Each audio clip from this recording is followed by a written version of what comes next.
Bonjour, prends ton livre Chute jolie à la page 34. Je vais te lire l'épisode 1 de la ceinture magique et te l'expliquer. Tu es prêt?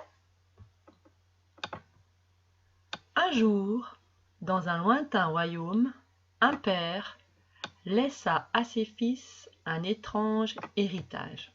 Je vais t'expliquer ce que c'est que le mot héritage. Eh bien, quand quelqu'un meurt, il laisse à ses enfants tout ce qui lui appartient, comme sa maison, sa voiture, son argent, tous ces objets. Donc on appelle ça un héritage. L'aîné reçut un sac de 100 000 pièces d'or. Donc l'aîné, tu le sais ça, c'est l'enfant qui est né le premier dans la famille.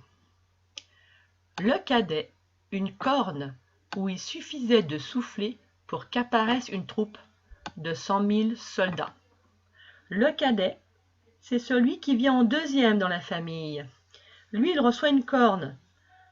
Alors une corne magique. Alors déjà une corne, c'est un instrument qui est tiré de la corne d'un animal qui produit un son très fort lorsqu'on souffle dedans.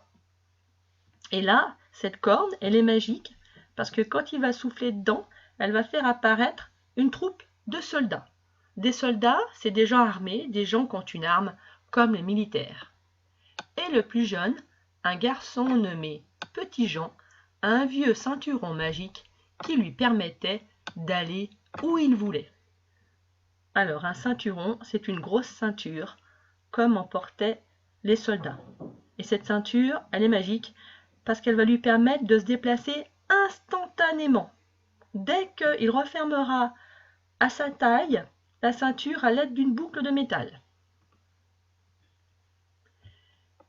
Petit Jean boucla la ceinture autour de sa taille et se redressa tout fier. « Bientôt, je serai grand, dit-il, et j'irai voir cette belle princesse dans le château derrière les montagnes. »« N'y va pas, l'avertit le cadet. Elle est aussi méchante que belle et très cupide. » Quelqu'un de cupide, eh bien c'est quelqu'un qui aime l'argent plus que tout. Il en veut toujours plus de l'argent. Donc la princesse adore l'argent et elle en veut toujours plus.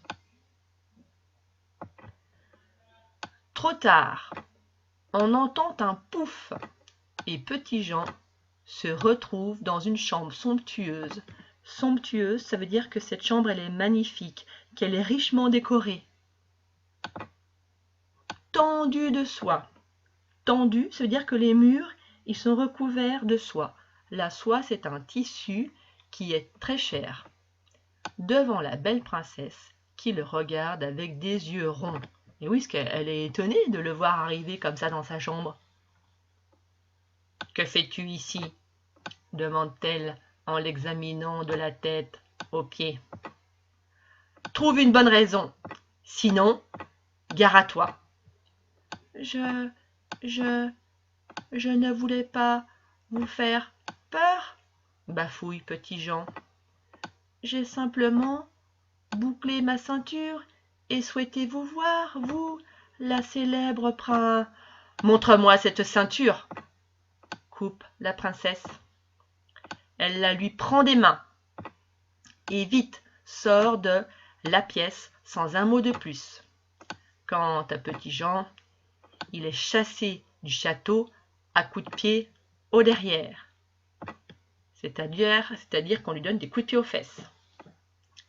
Et il lui faut 3 jours pour rentrer chez lui, où il arrive épuisé et affamé. Épuisé, ça veut dire qu'il est très fatigué, parce que pour l'aller, eh bien, ça a été facile.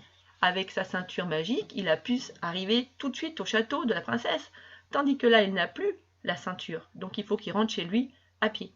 Et du coup, il est affamé, c'est-à-dire qu'il meurt de faim. Alors maintenant, je vais te poser des questions. En quoi l'héritage est-il étrange? C'est-à-dire que cet héritage, il est un petit peu bizarre. Réfléchis un petit peu. Alors, je récapitule. L'aîné, c'est-à-dire le premier de la famille, lui, il reçoit 100 000 pièces d'or. Le deuxième, le cadet, lui, il reçoit une corne magique qui lui fait apparaître par magie une troupe de soldats.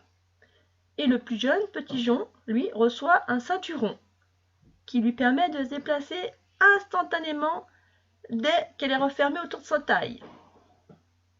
Alors, ben oui, cet héritage, il est un peu bizarre parce que finalement, il n'y a que l'aîné qui reçoit de l'argent et ça, c'est un peu, c'est quelque chose de réel, c'est quelque chose de possible dans la vie. C'est un héritage réaliste. Tandis que les deux autres, ils reçoivent des choses magiques. On n'a pas l'habitude de ce genre d'héritage. Et puis aussi, l'héritage, là, il est un peu injuste. Enfin, on a l'impression qu'il est un peu injuste. On dit qu'il est inégal. Parce que lui, l'aîné, c'est le seul à recevoir beaucoup d'argent. Les autres, ils reçoivent une corne et un ceinturon.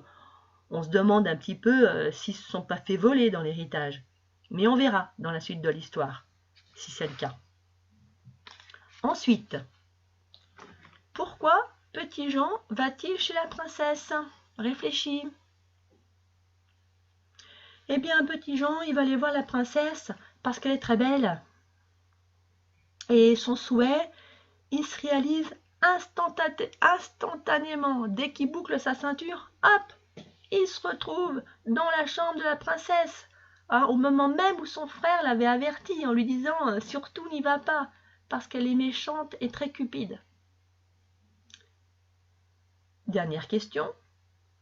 Comment tu le trouves, Petit Jon? Qu'est-ce qu'on peut dire de lui, de son caractère?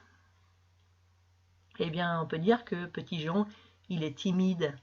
Il est tout gêné devant la princesse. Il bafouille. Il dit « je... » Alors, il trouve pas bien ses mots. Et puis aussi, quand elle lui arrache la ceinture des mains, eh bien, il reste sans réaction. Il se laisse faire. Hein. Il a été un petit peu bébête, un petit peu naïf, on dit. Il s'est pas méfié de la princesse. Lui, il croyait que voilà, il allait arriver, qu'il allait voir la princesse, que tout allait bien se passer.